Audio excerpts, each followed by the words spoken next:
Le commissariat de police situé dans la ville d'Écailles a été attaqué dans la nuit de dimanche à lundi. En effet, des individus en treillis militaire et lourdement armés ont fait irruption dans le commissariat, tuant un policier. Après avoir agressé les forces de l'ordre en prenant la fuite, ces assaillants ont péri dans un accident de la circulation, avons-nous appris. C'est quoi la mot là qui attaque le commissariat, pas vrai? Répétez pour nous. Avec qui l'idée attaquer là? Avec qui l'idée? Répétez pour nous qui est-ce qui vaut là? On parle de planification, mais seulement on va attaquer. Répétez qui est-ce qui te veut faire comme ça? A-t-il pas m'attendre? A-t-il pas? Guy Philippe qui vaut? Oui, d'accord. Il était réuni avec nous. Il était réuni avec nous. Ou dîner ou à dire même. On va aller bientôt. L'équipe il faut aller du pas de fort et ça faut là. Nous connectons la machine ça même. Merci pour le bon. Qui voit on va là dans moi. Qui voit là yo. Yo. Effectif là combien vous êtes en pile. En pile. Suite à l'attaque qui a eu lieu au commissariat de la ville d'Écailles dans la nuit de dimanche à lundi, le gouvernement prendra toutes les mesures nécessaires. Et ce sont là les affirmations du Premier ministre, Enex Jean-Charles, qui est également ministre de la Défense. Le chef du gouvernement a aussi indiqué qu'une importante réunion avait eu lieu avec les autorités concernées. L'ancien commissaire de police, Guy Philippe, et candidat au Sénat pour le département de la Grande-Anse, dément toute implication dans l'attaque du commissariat d'Écailles. Il a dénoncé une machination visant à l'incriminer et s'est dit même prêt à répondre aux questions de la justice. Parallèlement, l'ex-commissaire de police a affirmé avoir juste appelé à la désobéissance civique pour protester contre un régime qu'il qualifie d'illégal et d'inconstitutionnel. Guy Philippe dit aussi ne plus reconnaître de légitimité au président Privert. L'attaque perpétrée contre le commissariat de la ville d'Écailles en début de semaine est l'œuvre d'un secteur politique. Le porte-parole de la présidence, Serge Simon, a affirmé que le secteur indexé a peur de la transparence et ne veut pas de dialogue.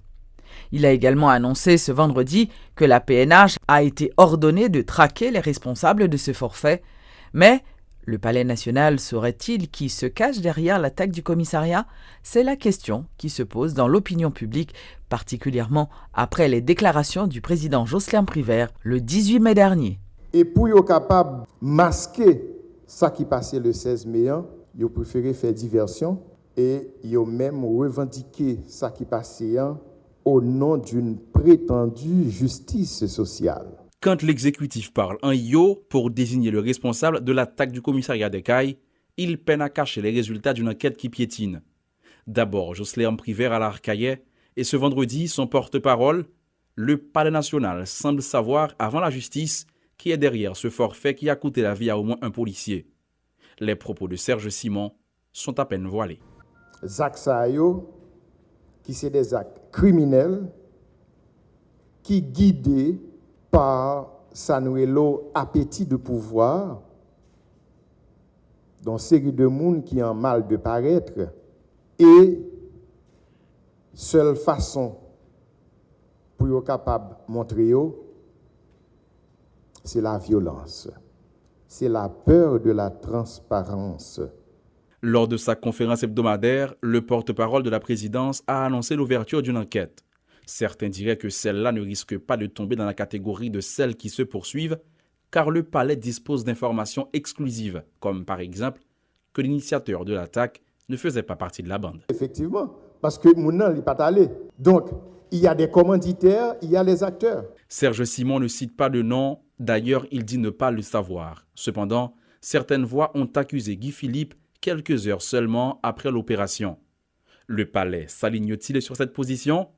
Sinon, ce petit rappel du porte-parole ce vendredi sur des événements similaires qui se sont produits dans le Nord en 2003, lorsque Guy Philippe commandait les rebelles contre le régime Lavalas, apparaîtrait comme un intrus dans son exposé.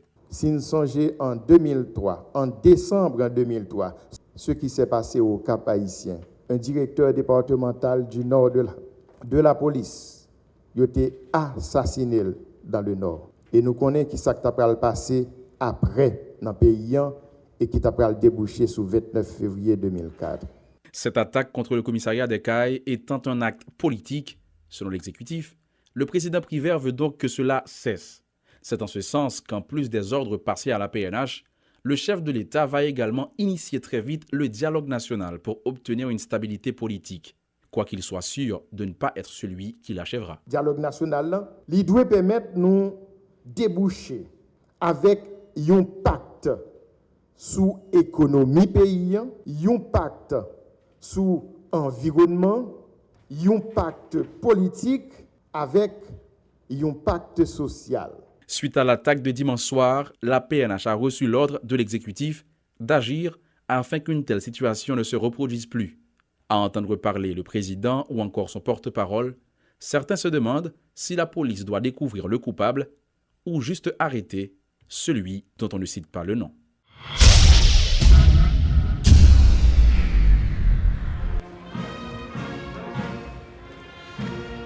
À l'occasion du 213e anniversaire du drapeau haïtien, ce 18 mai, le président Jocelyn Privert a appelé à l'unité entre tous les Haïtiens.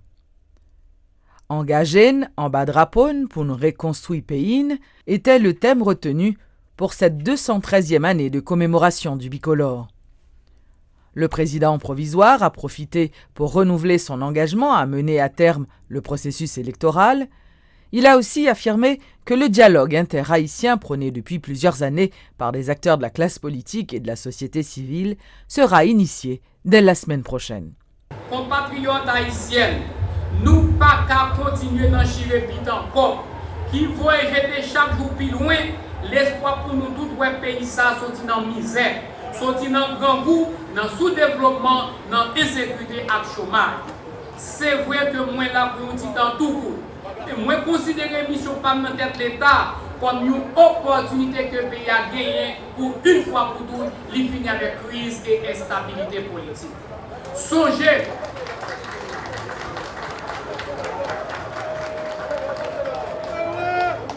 que depuis novembre 2015, pour arriver dans février 2016, un pile candidat est fâché, peuple a été dans la rue, caoutchouc a boulé tribo babo, violence t'a fait tout côté, quitter la cause en pile membre KEP démissionné et élection qui est obligé de camper. Pour nous sortir dans la crise, que l'élection de 25 octobre de la pays, dans la date 5 février, nous avons signé un accord pour nous éviter le pays à tomber dans une vide institutionnelle pour nous éviter une crise plus grave. C'est comme ça. Dans l'esprit accord 5 février, moi j'ai rencontré avec tout acteur politique.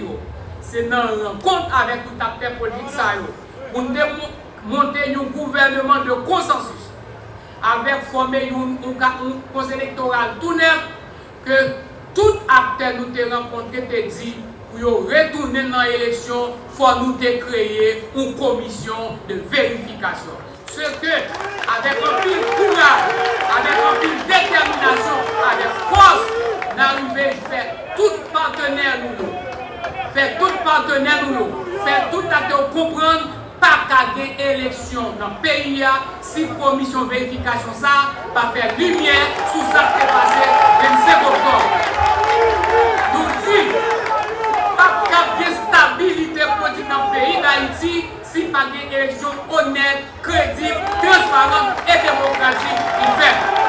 C'est ça fait que aujourd'hui, nous apprécions que 9 citoyens haïtiens, 9 compatriotes qui malgré menaces, qui malgré risques, qui acceptaient de présider un nouveau conseil électoral provisoire. C'est dans ce sens ça, nous avons un coup de chapeau pour ces compatriotes haïtiens que tout le monde reconnaît comme monde interne qui acceptait de travail pour faire la lumière dans cette commission de vérification. Ça. Nous demandons tout le monde patience. Le Conseil électoral a annoncé pour le 15 et le 31 mai, la publié le calendrier électoral. Nous disons Conseil électoral, le peuple a nous dans le ça. Nous demandons la commission de vérification, il était que 1 mois pour le faire travailler. peuple attend le résultat de travail là pour le processus électoral là. Car relancer pour que nos petits bout de temps tout compte, pour que le président élu qui vient sous pouvoir, pour chambre député à compléter, pour Sénat compléter, pour magistrat installé, pour Kazakh installé, pour pays à fini avec crise. Rappelons que la commémoration a eu lieu dans la ville de l'Arcahaie en présence des représentants du corps diplomatique et des hauts dignitaires de l'État.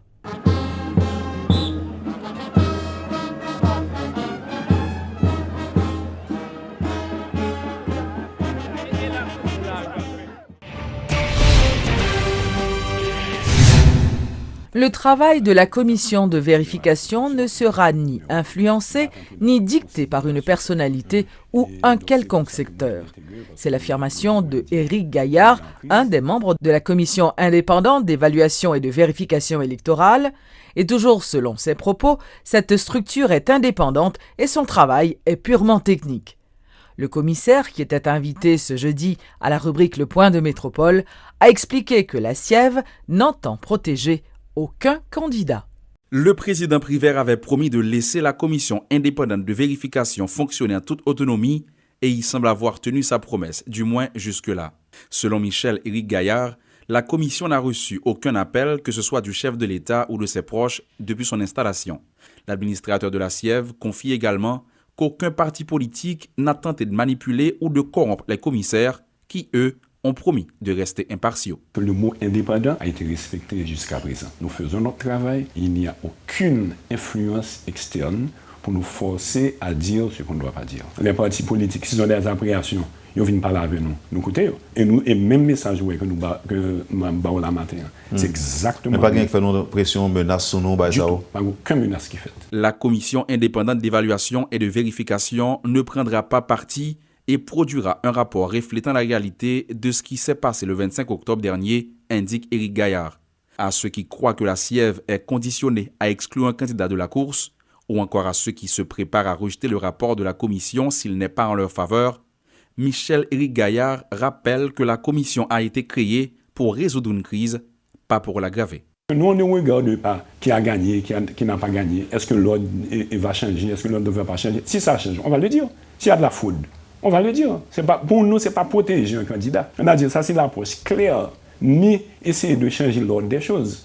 Mais nous allons dire ce qu'on a trouvé. Si lorsque nous rentrons dans les données, et puis nous commençons à nous faire analyse, nous ordre, classement changé, on a dit, mais nous ne pas prêter là, on a dit pour qui ça a changé. Aujourd'hui encore, les techniciens sont à la phase de saisie des différents procès-verbaux fournis à la SIEV par le CEP. Aucune analyse n'a été effectuée, affirme Michel-Éric Gaillard, pour démentir certaines rumeurs faisant état de cas de fraude déjà révélés. Le travail de la commission sera plus complexe que de simples analyses de procès-verbaux, assure l'administrateur de la SIEV. En plus, on n'a pas les procès-verbaux. Non, ce n'est pas procès-verbaux qu'on a vérifié. Pas oublier que le procès-verbal, c'est son sorte de rapport final. Mais nous-mêmes, nous avons regardé qui s'est passé à l'intérieur du bureau. Donc, tout outil sensible qui était là, que c'est liste partielle, liste d'émargement, etc., tout mettait dans une enveloppe, et les scellé, niveau dans centre tabulation, et nous capturer toute information que nous joignons. Ce n'est pas procès-verbal là seulement. Nous prenons données, c'est comme si nous virions en 3 dimensions. C'est une sorte de CT scan qu'on a fait. 5 personnalités qui, en ce moment, ont en main l'avenir d'un processus électoral qui dure depuis trop longtemps, selon certains. Un sacrifice qu'ils ont décidé de faire au nom de la patrie sans être rémunérés, rappelle Éric Gaillard, qui souhaite quitter la commission avec une réputation intacte. Un pari osé pour cet ingénieur de calibre, eu égard à ce qu'on dit déjà de cette structure au niveau de la classe politique. Le parti haïtien Tête Calée ne sera pas lié par le rapport de la commission indépendante d'évaluation et de vérification électorale. Le porte-parole du PHTK, Reynald Lubéris, qui était invité ce lundi à la rubrique Le Point de Métropole, a expliqué que contrairement aux autres partis, le PHTK était opposé à la mise en place de la commission.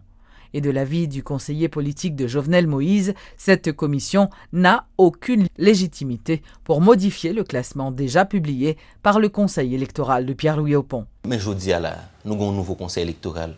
pas rien qui expliquait que le conseil électoral ça pas assumé responsabilité pour les vérifier s'il y a lieu de vérifier. Je veux dire là, est-ce que c'est problème de confiance là qui fait que une commission en face là, alors que la commission elle est absolument inconstitutionnelle, illégale et que nous connaissons une commission politicienne. Donc c'est là, comme si on me dit encore, décalage entre la pratique et le discours, qu'il faut qu'on arrive à avoir le courage à dire au peuple la vérité telle qu'elle est. PHTK a dit, si jamais, par exemple, nous avons pensé que les conseillers électoraux, ils ont gagné, ils ont fautif, gagné la haute cour de justice qui est capable de sanctionner, qui est capable de juger, les gens qui fautif leur fait travail. Si jamais nous pensons que tu as une faute, PHTK a demandé, viens avec preuve. Je veux dire, PHTK va aller devant la commission ça, pour qui ça? La commission ça n'a pas ni type ni qualité pour PHTK à le devant. Si jamais c'était conseil électoral là que tu convoqué, PHTK, non question de vérification, PHTK t'a aller, il t'a porté toute preuve. D'ailleurs, PHTK t'a préparé tout dossier, monsieur t'a dit qu'il y a une faute, il pensait que monsieur t'a devant BCEN, ou PHTK t'a contester ça, veut dire, parce que PHTK a une preuve que Jovenel Moïse bat 53 candidats. Mais ce n'est pas des démarches institutionnelles là du tout qui prend, ce sont des démarches côté que moun allent dans la rue, moun dit qu'il y a une faute, moun pas une preuve, moun te en ambulance, personne pas en ambulance, et puis c'est non ça, comme si son processus de mensonge, donc on ment, et le président privé a révélé formule là, il faut mentir. Après, on a une chance que ça devienne la vérité. PHTK pense que c'est très mauvais pour le pays. Il faut une autre approche. L'approche, c'est protéger l'institution, protéger les gens, mais là, on a une responsabilité ou fautif, il faut qu'il soit capable de sanctionner. Invité lui aussi à la rubrique Le Point ce lundi, Mathias Pierre, allié de Petite Dessalines et ex-candidat à la présidence, dit attendre les recommandations de la commission indépendante d'évaluation et de vérification avant de statuer. Mathias Pierre déplore le faible pourcentage de procès-verbaux vérifiés par la commission.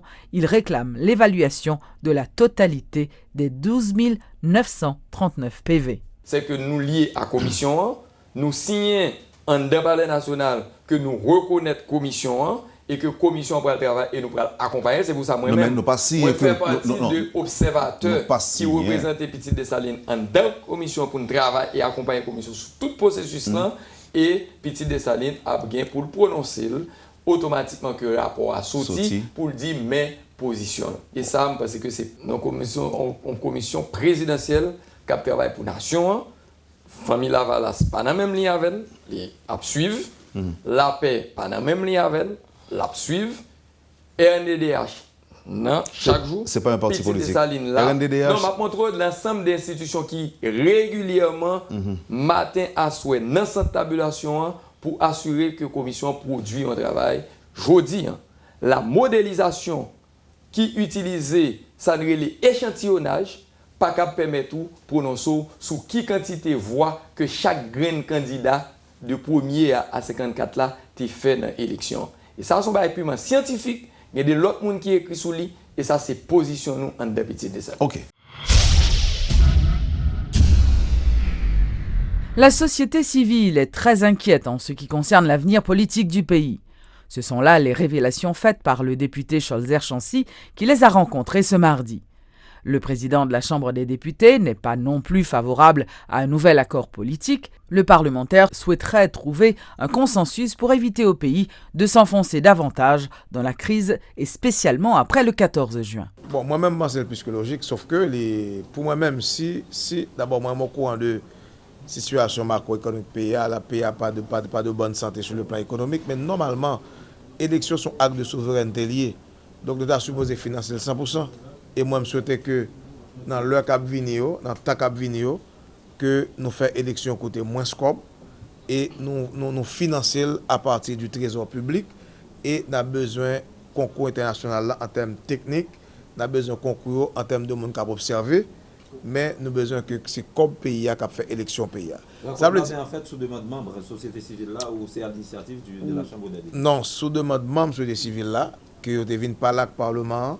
Pour regarder qui a appréhension Parlement sur question 14 mai, qui a appréhension Parlement sur question élection tiers Sénat, et alors l'autre tiers là qui a fini, qui a appréhension Parlement sur avenir pays. Nous parlons de tout ça et nous disons que nous-mêmes dans le niveau Parlement, nous pour la paix, nous pour la stabilité, et au même temps, dans la société civile là, il faut que nous travaillions pour ça tout, parce qu'il faut que le discours et aller vers ça que nous cherchons dans le niveau Parlement, vers la paix, vers la réconciliation. Maintenant, toujours qu'il y a de canaux qui établis pour que le président privé par le Parlement, pour société civile par le Parlement. Au contraire, c'est en prélude même à 13 juin que nous avons parlé Mais ça, c'est important, le Parlement pas parler de nouvel accord. Nous-mêmes, au niveau du Parlement, nous dit que nous ne pouvons jamais écarter possibilité pour nous un consensus sur la question élection, y compris mandat président. Mais nouvel accord, ça pas dans le discours Parlement et Parlement clair qu'il a couché à accord. Le professeur Victor Benoît est favorable au vote électronique pour les prochaines joutes électorales dans le pays. L'ancien président de la fusion des sociaux-démocrates qualifie de démagogue certains leaders de partis politiques qui boycottent la mise en place d'une telle structure. Ce système de vote électronique mettra fin, selon lui, à la crise post-électorale systématique qui existe en Haïti. Victor Benoît, qui était invité ce vendredi à la rubrique Le Point de Métropole, a confiance dans la commission de vérification, notamment en raison de la présence à la tête de cette entité de François Benoît, un ancien conseiller électoral. En deux pays, il y a de monde qui laissait un courant politique depuis 1806 qui laissait le projet national. Il n'y a pas sous projet pays, il y a sous projet poche, il y a sous projet, n'est-ce pas, clan, clan qui est autour du président de la République avec les clés, etc., pour enrichir, etc. Donc, c'est pas une question de pays. C'est pas une question de pays. Pas une question de pays. Pas une question de pays. C'est la démagogie que vous avez. Parce que vous-même, sont ces deux mondes, que c'est une crise dans le pays, vous faites affaire. Et moi-même, non pays, côté tout paysan, je vous dis, qui dans le jardin, vous avez un téléphone. Téléphone dans votre cadre, il y a fait numéro sous lui. Donc, si pays sont capables de lire téléphone là, pour les gens New York, pour les gens Canada, pour les familles en France, et que ils ne pas qu'à comprendre numéro pour que sous nos machines électorales, pour nous peser numéro n'est-ce pas pour le voter. Donc je pense qu'il faut sortir de la démagogie, il faut adopter le vote électronique. Retirer pays en crise, c'est pour l'élection faite dans des conditions côté il pas déboucher sur une crise politique. Parce que l'île pour ça fini. Chaque fois qu'il y a une élection, c'est le pays qui a une crise. Donc nous disons non, si on a une fait, il faut bien négocier dans des différents paragraphes. Parce que les gens qui sont candidats, il faut partir de l'élite politique. Les gens qui sont l'élite politique, ils ne sont pas là, ils ne sont pas tourner en nuisance pour le pays. Ils sont là pour que aident des pays à solutionner les problèmes. Ce mardi 17 mai 2016, les bandits ont semé la mort dans la capitale. Pas moins de 4 personnes ont été abattues par balle. L'une d'entre elles a été abattue au volant de son véhicule. La deuxième victime, qui conduisait un trike, qui est une moto de 3 roues, était poursuivie par des individus circulant à moto. 2 autres personnes ont été également tuées par des bandits non identifiés. Mon cher matin, je suis sorti à Missé la caille là, même si son moto d'habitude à cause des routes là bloquées, vous comprenez? Nous ne pouvons pas monter à cette moto ça, à cause des blocs ça nous qui te dormons dans le magasin. Mais le matin, nous prenons machine, nous venons prendre moto pour nous travailler. Le matin, je suis sorti et puis je suis piba, monsieur entend sorti et puis monsieur dit dormi dessous. Et puis, monsieur dit, la game, même toi là, avant moto, je vais moto à caoutchouc devant le manqué, devant le bac à vote, nous deux, je monsieur, même devant. Il dit, moi, ça, ok, mais t'as allé à la, monsieur, pour aller faire un course. Quand il y a un client qui attend, quand il y a un petit monsieur, comme deux, il pourquoi venir, maman là, il me fait à la. Et puis, quand je suis venu à la station, je dis, mais monsieur, mourir là. Monsieur Gonçal, petit garçon avec madame, bon repos, monsieur était aux Ambers. Trafic ça seulement, monsieur fait. Monsieur a un pile collègue dans Richard Massala, et on ne peut pas connaître, mais monsieur dans Richard Massala, bonne radio là. Monsieur était fait ensemble avec nous, dit ça, monsieur fait acheter une machine. Et puis il dit ça, monsieur Moula, qu'on a bien gardé là, il dit, monsieur, moi, mais bon, quand tu as machine, moi, monsieur, allez vous. Monsieur, madame petite, oui, madame petite, madame habite dans Matissan, monsieur dans la mairie là travaille. Oui, mairie de Port-au-Prince. Si vous regardez après toute pièce dans la mairie de Port-au-Prince, vous travaille. Vous avez un problème à moun ba ça? Non, monsieur, pas de problème à moun mon cher. Monsieur dans de la Réunion lever ensemble. Moi là je parle 42 ans sous tête moi. Nous lever ensemble dans de la Réunion, monsieur. Bon, monsieur, monsieur était Piba Setan qui est carbone. Piba Setan dans une bonne place là. Mais les de la Réunion fait basé, c'est là le gars il en fait mon pièce dans le carbone. Vous rappelez nous monsieur? Eric est bon non monsieur, c'est m'a fini rappeler notre famille, mais c'est Eric monsieur Relé. Bon monsieur dans mairie la travail, monsieur ba tirer compte de tout bagaille.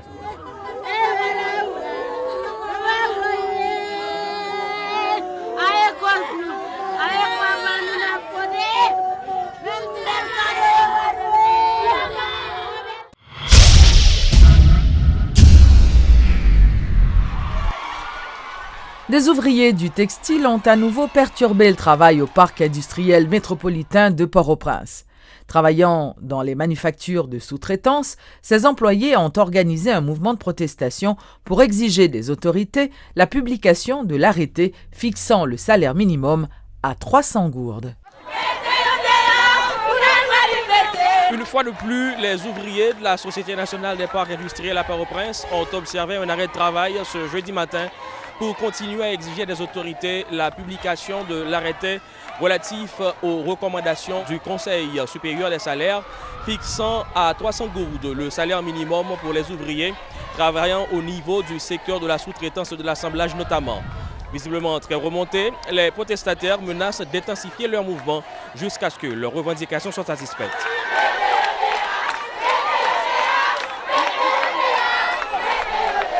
Une nouvelle journée d'action, mais l'objectif demeure le même. La publication de l'arrêté présidentiel fixant le salaire minimum à 300 gourdes, suivant les dernières recommandations du Conseil supérieur de salaire datant de mars 2016. Certes, pour ceux qui ont réclamé 500 gourdes, les 300 recommandés par le CSS sont encore loin d'être suffisantes. Mais les protestataires y voient une avancée sur laquelle ils n'entendent pas transiger. Yon moun ki chita sur une machine, gon pour sous tête ou travail depuis 4-5 heures du matin pour 5 heures de l'après-midi. Là, moi j'ai fait dilatoire avec salaire minimum nan ou pas vle bay li.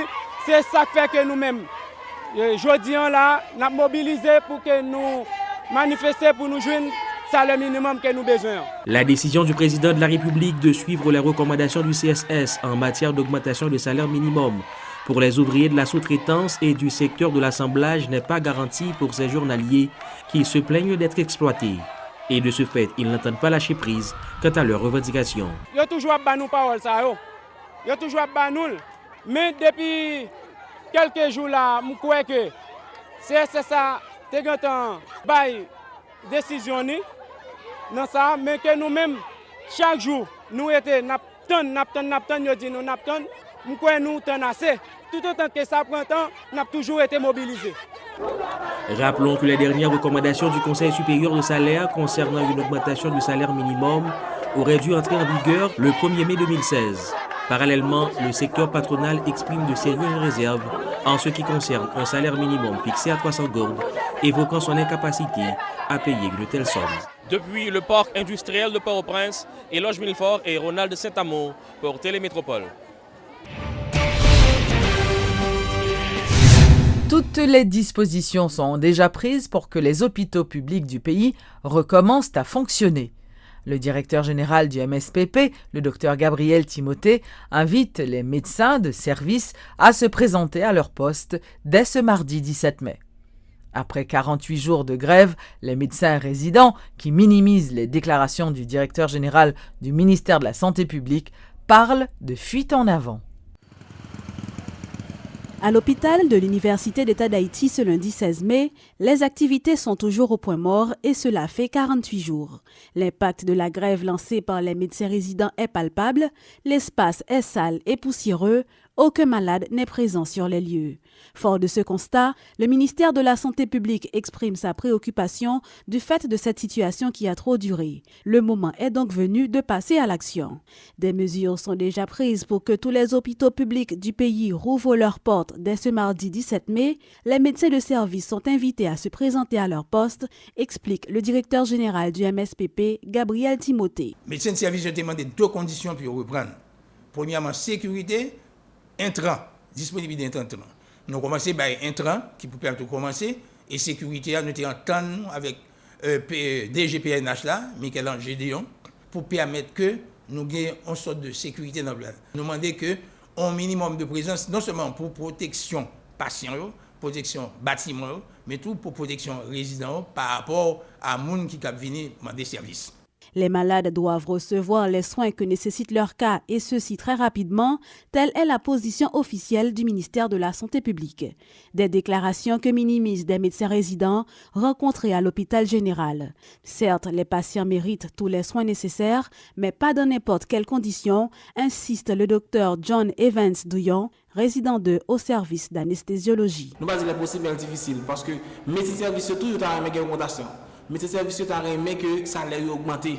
Donc on pas croire que yo même yo pour aller rentrer dans logique ça parce que son combat c'est pour tout le monde lié. Conditions de travail par exemple urgence là j'aime bien peinture qui va soumis.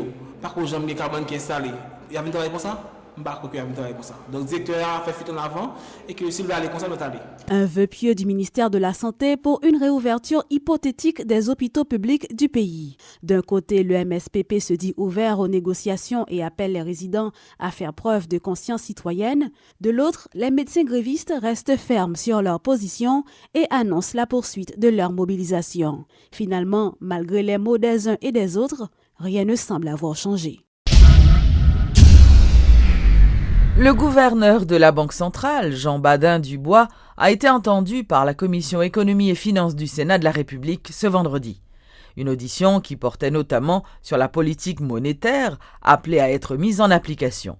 Le rapport de la Commission sera présenté à l'Assemblée lors de la prochaine séance en vue de la ratification du conseil d'administration de la BRH par les sénateurs. Il y a une question d'inflation en tout qui préoccupe nous parce que nous connaissons l'inflation.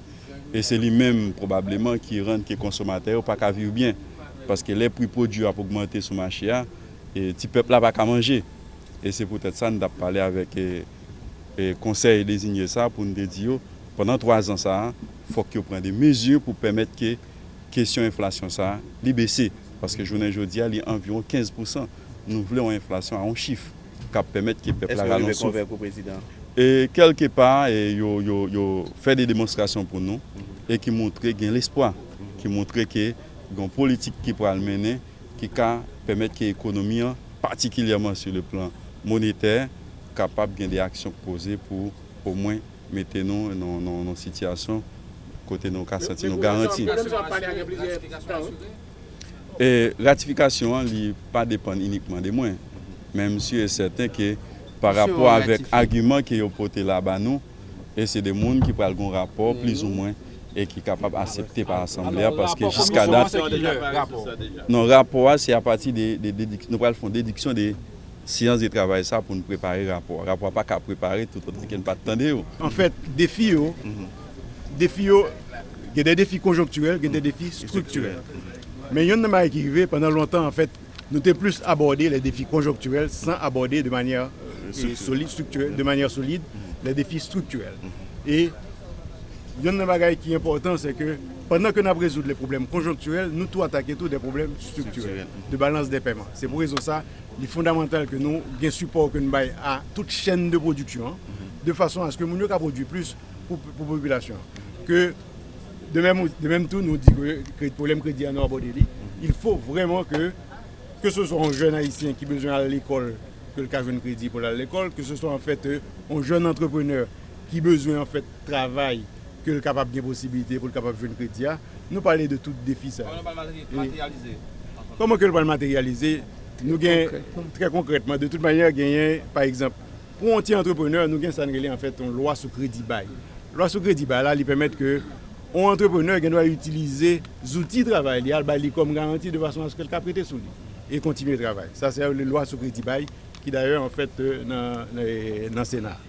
Nous avons un bureau de crédit que nous mettons en place qui permet que en fait au monde qu'on a là sous sérieux et qu'on habitué à remettre comme le RDO pour continuer à jouer un crédit dans le système là.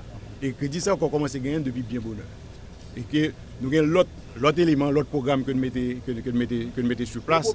Et par rapport à l'agriculture, comme nous avons parlé de problème agriculture là, nous retirons les réserves obligatoires sur tout prêt qui fait sur l'agriculture.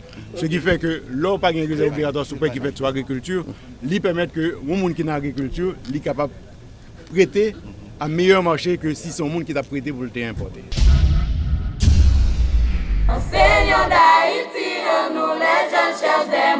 Le ministre de l'Éducation nationale a rendu hommage aux professeurs haïtiens ce 17 mai. À l'occasion de la journée des enseignants, une cérémonie en leur honneur était prévue à l'hôtel Marriott autour du thème « Encore enseignant yo pour une l'autre qualité éducation ». Des enseignants haïtiens étaient à l'honneur ce mardi 17 mai. Issus de plusieurs départements du pays, ces hommes et femmes, au nombre d'une cinquantaine, ont consacré plus de 25 années de leur vie à cette profession. En signe de reconnaissance, le secrétaire d'État à la formation professionnelle Jean-David Genesté a tenu à leur rendre hommage d'une manière spéciale. La cérémonie de ce matin est le signe de notre engagement à valoriser le métier d'enseignant. Les professeurs, les enseignants, les formateurs jouent un rôle primordial dans la préparation de l'avenir de nos enfants et de nos jeunes citoyens. On ne pourra pas reconstruire ce pays, éduquer des milliers d'enfants, de jeunes citoyens, sans la présence de nos enseignants, de nos professeurs, de nos formateurs dans les salles de classe. L'enseignement, un métier noble qui mérite d'être apprécié à sa juste valeur. C'est en substance ce qu'a laissé entendre pour sa part le ministre de l'Éducation nationale. Jean Beauvois d'Orson salue la persévérance et surtout la motivation de ceux qui se dévouent pour éduquer des enfants et des étudiants, et ceci en dépit des difficultés auxquelles ils font face.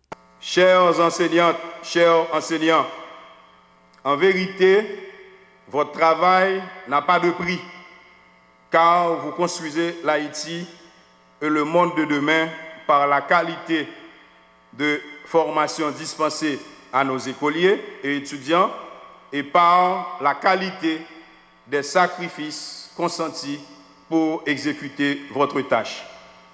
En dépit des conditions difficiles de travail, vous vous sacrifiez tous les jours à transmettre à nos enfants l'éducation, les savoirs indispensables à leur épanouissement et leur perfectionnement.